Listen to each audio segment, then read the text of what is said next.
The way the orchestral stage is laid out is to help with dynamic range. The reason there are a billion violins right up front is because violins are some of the quietest instruments. You need several of them. They need to be really close to the audience. The reason percussion is in the back of the stage or upstage isn't, I'm a percussionist, I can say this, isn't that because we're all just like knuckle-dragging Neanderthals who you can't be trusted, right? No, it's because percussion's loud. So put them in the back. It's going to help with that dynamic range.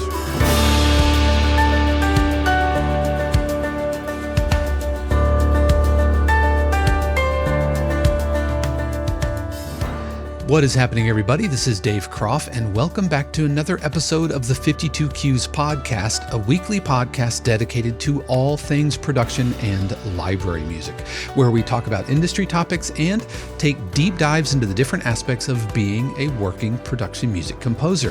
If this is your first time here, welcome. Whether you're watching on YouTube or listening to the audio on the go, I just want to thank you for spending part of your day with me.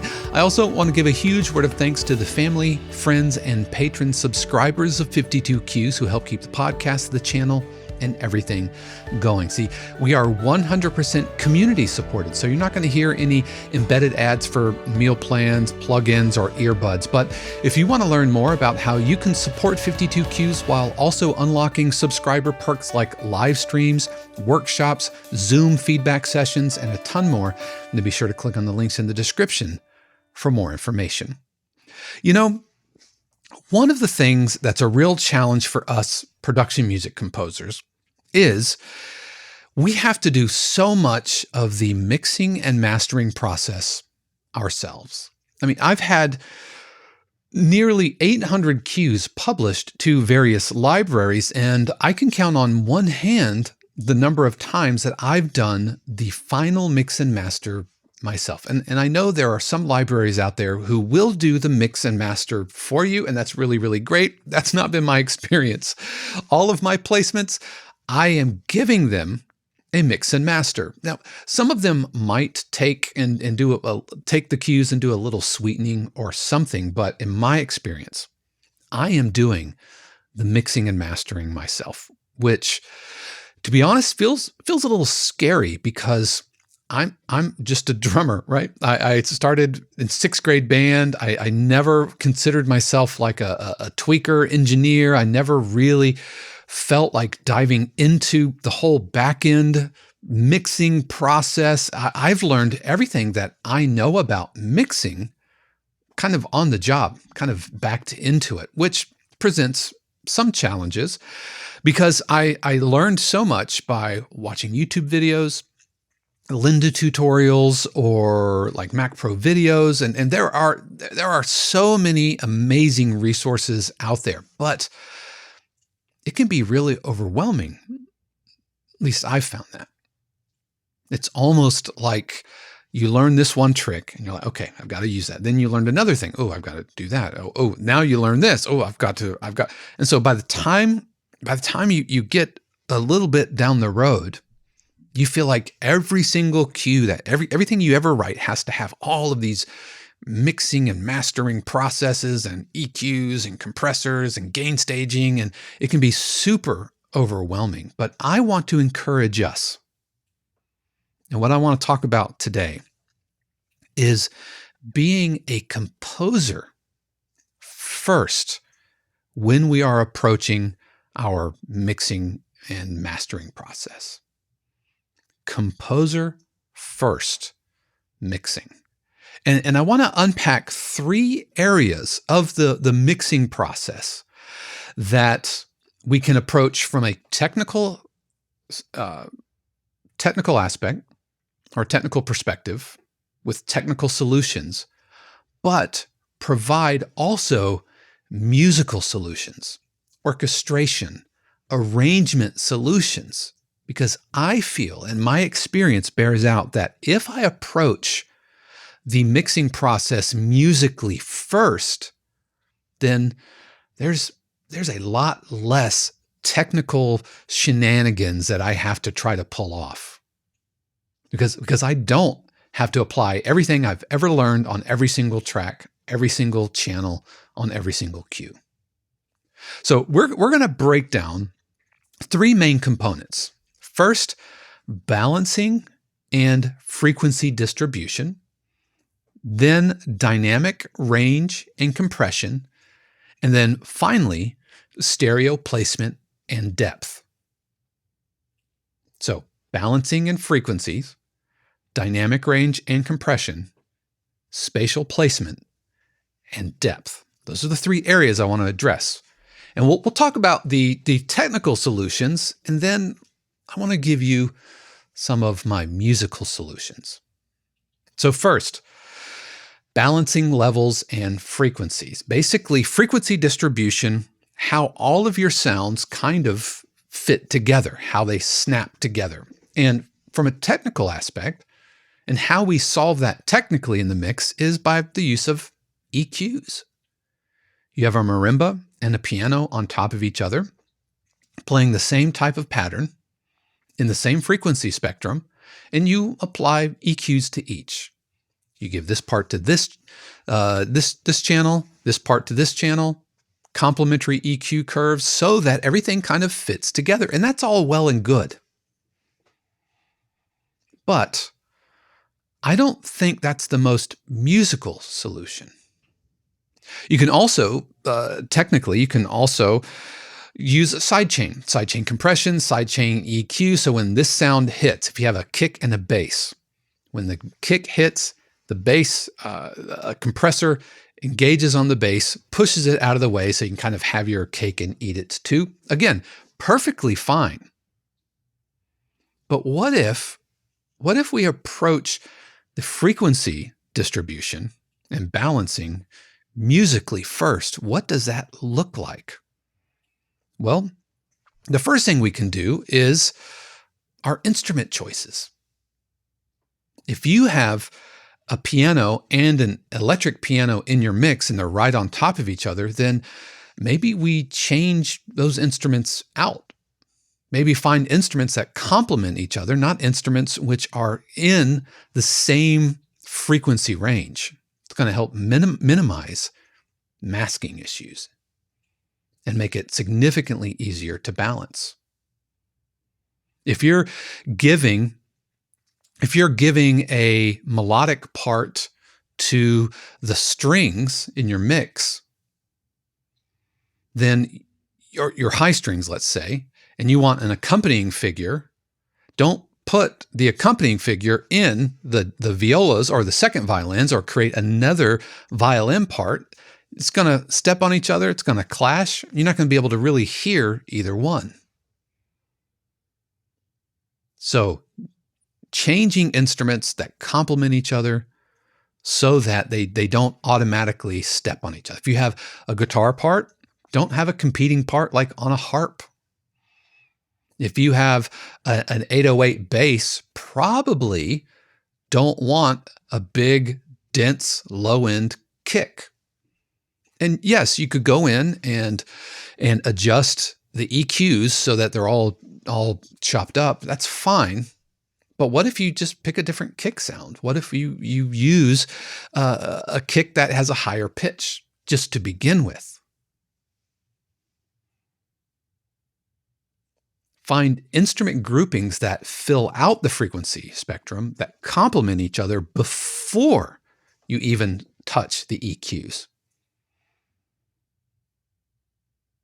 As far as if we have the MIDI, if you have notes that are on top of each other, you have a marimba and a piano that are right on top of each other, well, the composer first way of looking at that is just move some of the notes up the octave. Simple as that. And it doesn't have to be wholesale. You don't have to move the entire piano part up, but just move some of the notes up the octave so that they're not stepping on each other. See, as composers, if I am, in front of an orchestra, I'm creating these mixes and balancing and frequency distribution. across the orchestral stage, and this isn't going to be the last time we talk about the orchestral stage and how it accomplishes essentially mixing technique just in a concert hall. But if I have my instruments spread out and they're not all playing the same thing all the time, then it's going to blend together and you're not going to have frequencies clashing with one another. Don't give the low octave French horn part or horn in F part and trombones the same part in the same range at the same time. Don't have a shaker playing a part which is sonically right on top of what a stutter hat might be playing. Like if it were a hip hop track or something. And if you have a clap, don't find a snare which is the exact same sound, the exact same texture, and just layer it on top of each other. You're going to create mixing issues, balancing issues, masking problems. So if you have access to the MIDI, just spread the MIDI out. Also, if you have access to the MIDI, and let's say you have an electric piano and a piano, and you want it, then spread out some of the notes, spread out some of the chords. I see this quite a lot with students. They will write a progression like on the strings, and then they will take wholesale that entire MIDI region and copy and paste it to like the brass, and then maybe a choir, and then maybe the piano. And so it's track after track after track of really dense orchestration. We're talking 5, 6, 7 note voicings across 2 or 3 octaves, just copied and pasted. But what if you give the low strings the low notes, the middle part to the piano, the high notes of that same chord or that same voicing to the brass, just spread things out. Don't have them all be ganged up right on top of each other. And if you do these things before you EQ, what you're going to find is that the EQing process itself goes really, really smooth. That's been my experience.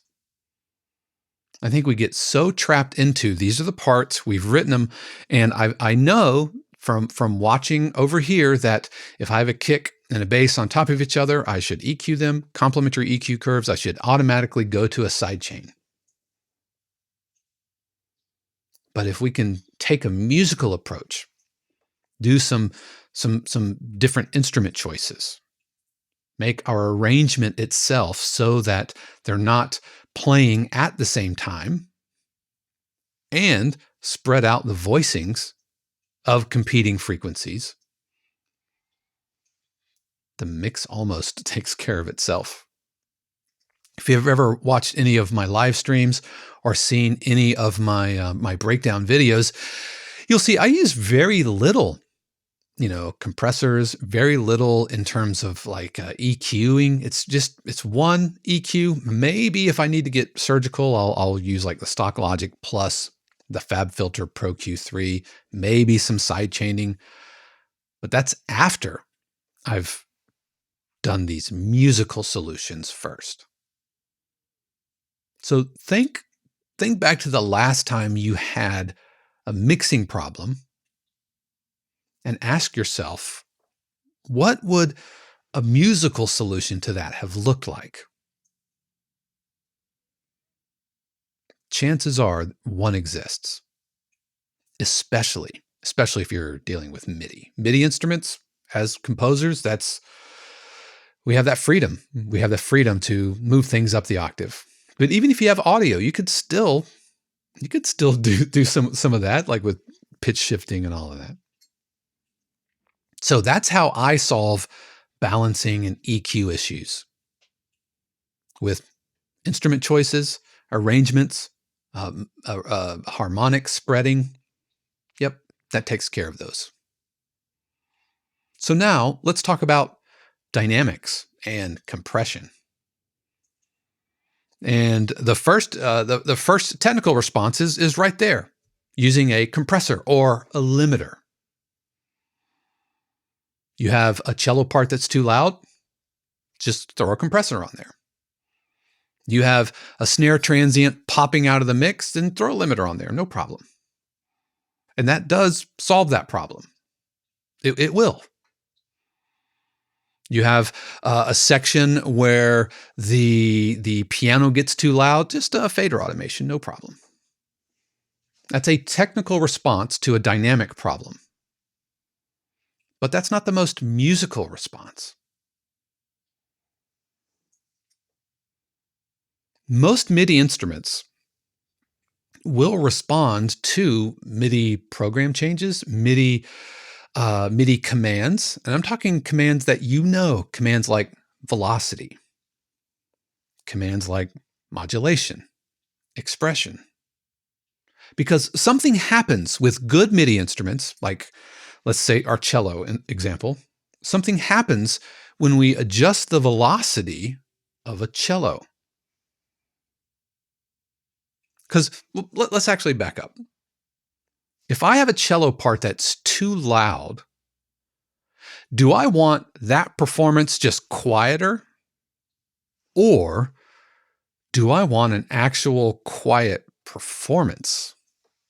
You kind of follow the difference.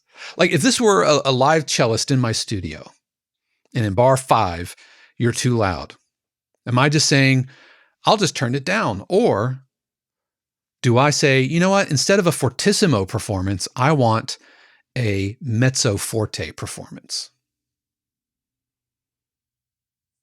Well, the musician, composer in me wants a mezzo forte performance, not just a fortissimo performance at a lower volume. Because something happens when you play an acoustic instrument at a lower volume.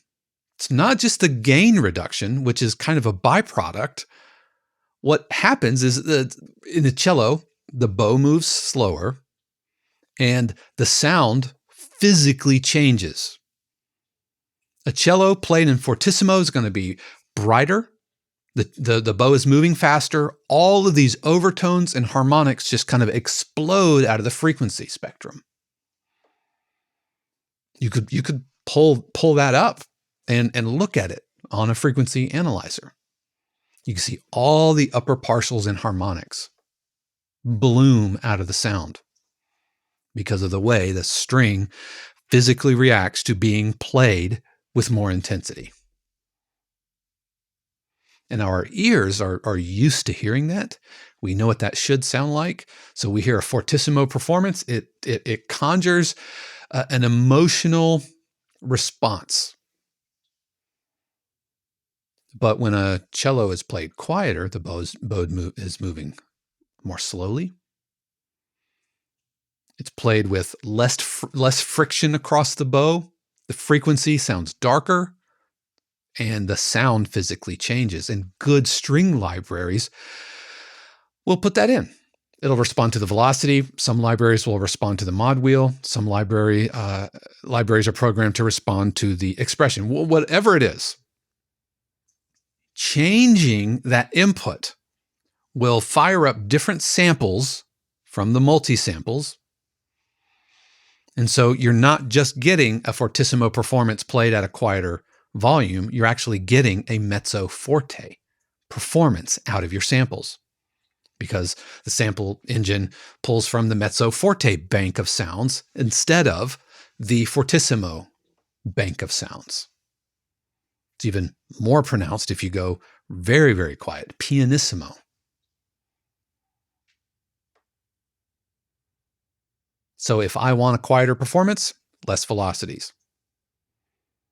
Or lower velocities, less mod wheel, adjust the expression tool.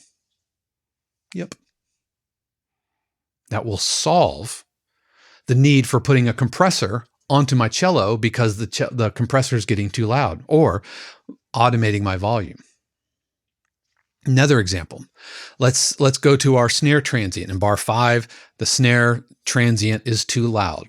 The technical solution, throw a limiter on there so that the transient doesn't peak and everything sounds nice and smooth. And if you have recorded audio, then those are really your only options.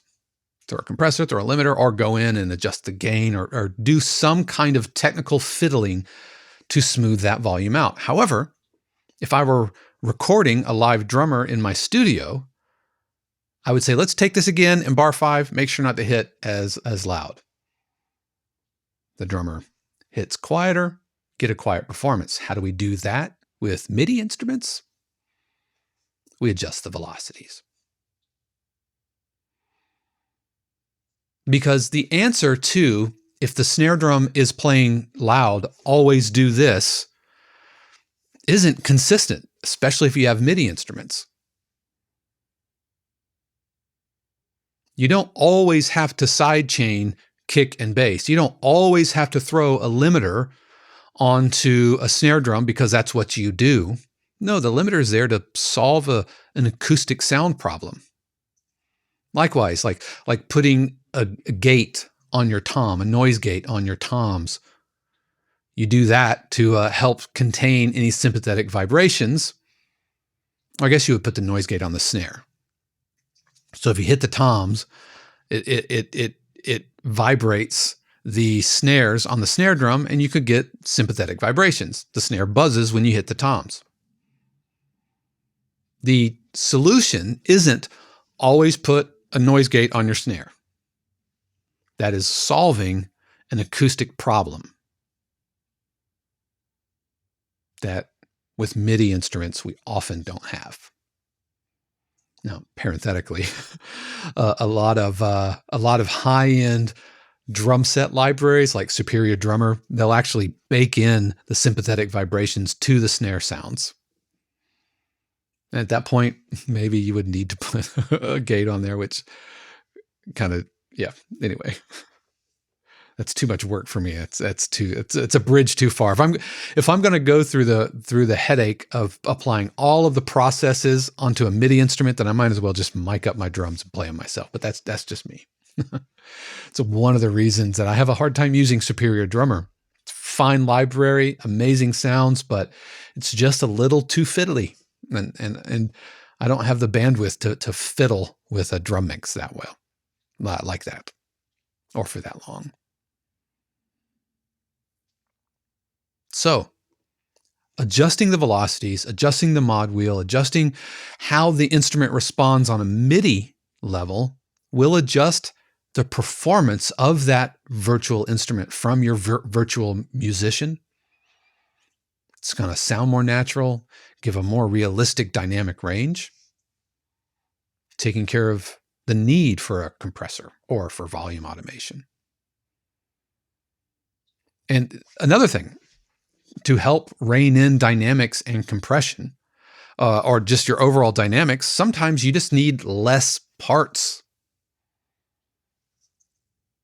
One of the byproducts of taking one 7-note voiced MIDI regioning and just wholesale copying and paste it to all these other instruments is it just sounds freaking loud.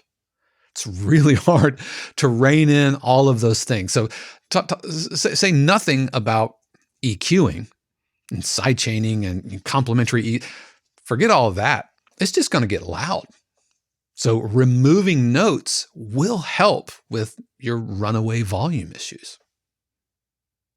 Yeah, it'll help. You don't need a MIDI region with 7 notes across 4 or 5 different tracks. That's going to help with that. Use layering to create a more natural dynamic contrast.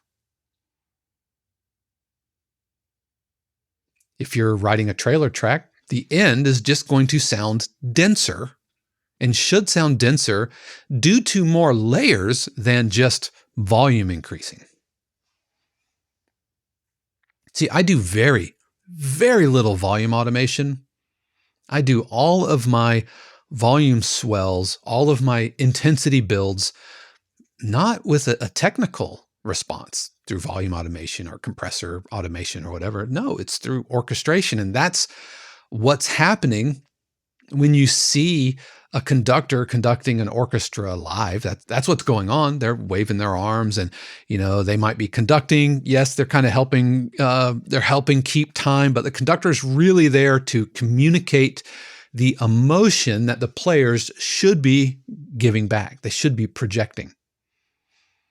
So when you see a conductor stand upright and go, you know that there's an emotional aspect to that, where if the conductor's like 1, 2, 3, 4, then the musicians playing will respond to that emotional energy that the conductor is projecting through the way they're waving their arms.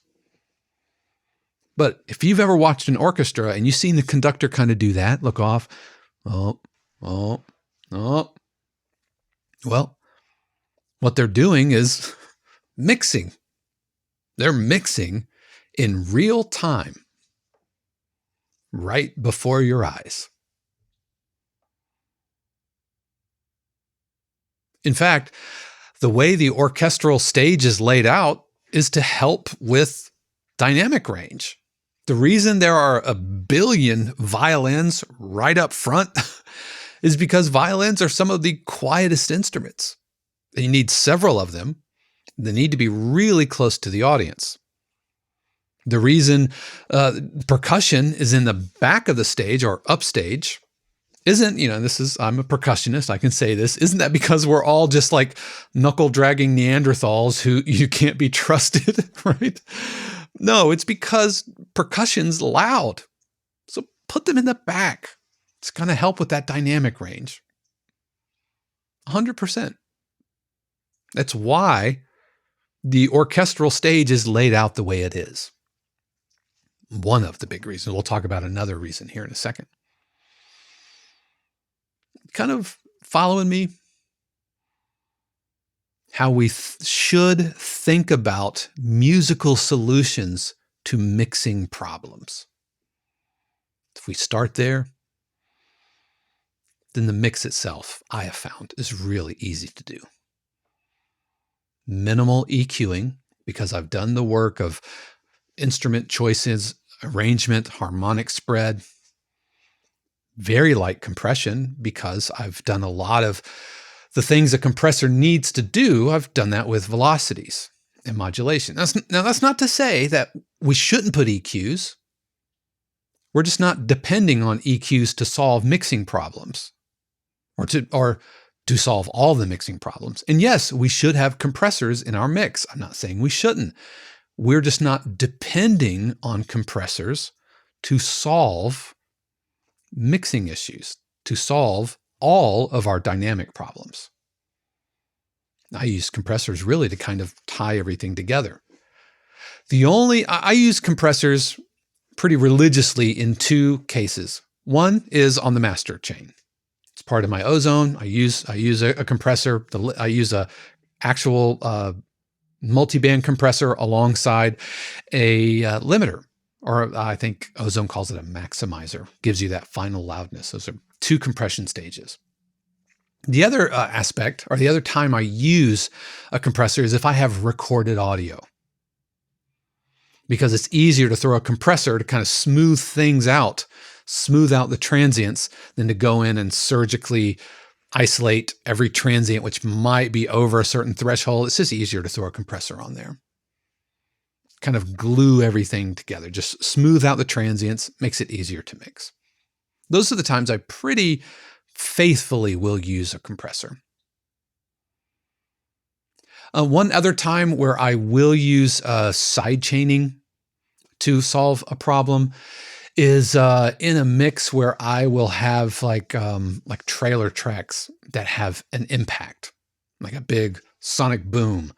I will sidechain that sonic boom to the low end of whatever my lowest sound is, like a bass or the percussion or something, so that when the sonic boom hits, it pushes the low end out of the way of the competing sound, the sound which is going to create a masking problem. So the sonic boom hits, I feel the low end from that sonic boom, the sonic boom releases, and it disengages either a sidechain compression or, more often than not, a sidechain EQ on the other sound. I use those pretty consistently.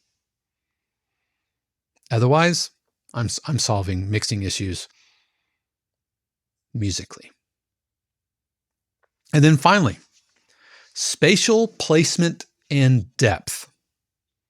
Where things are feeling on the orchestral stage or your sound stage. Doesn't have to be orchestral. I mean, things like panning. There's your technical solution. Things like stereo imaging plugins. I do this all the time.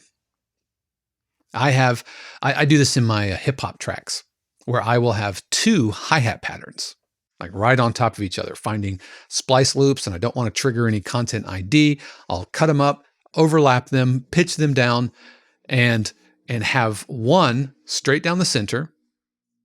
And then the other one, I will put a stereo spread on, usually a sample delay. And I'll delay the left side by like 15 milliseconds so it sounds nice and wide. And they fit together in the stereo image. And that's fine. That's great. But it's just not the only solution I look for, especially when you're dealing with recorded stereo sampled instruments. You have violin samples which are already placed on the stereo field where they would be sitting on an orchestral stage. So you don't have to pan. Just use instruments that are already placed.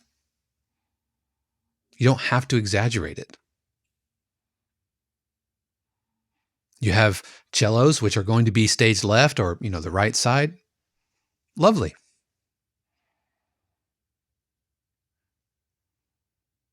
Start with understanding where things are sitting in the mix and not necessarily depending on exaggerating them. If you need more low end, or let me say this another way, sorry. If you need more left side energy, then maybe adjust the velocities of a piano performance so that the left side is a little bit louder, which is going to help offset, because if it's a stereo recorded piano, then that left hand is going to sound louder than the right hand. Many times I will have parts like marimba libraries or like celeste gets like this, glockenspiel gets like this, where it gets really plinky and really, really high on the left hand or on the right hand side because it's a stereo recorded instrument. And to balance things out, I will lower the velocities as it goes up higher so it doesn't get out of balance. But before I go further into that, the other spatial placement and depth solution from a technical solution is reverbs. Reverbs. And I use the same reverbs for nearly everything. It's from East West Spaces to specifically the Reynolds Hall presets, because there are multiple reverbs all recorded in the same concert hall. I think it's Reynolds Hall in Las Vegas, actually. And so they've taken impulse samples, or is it convolution impulses, from all over the concert hall, so that I know that if I want something to sound kind of front and a little bit to the left, then I will use the high strings reverb.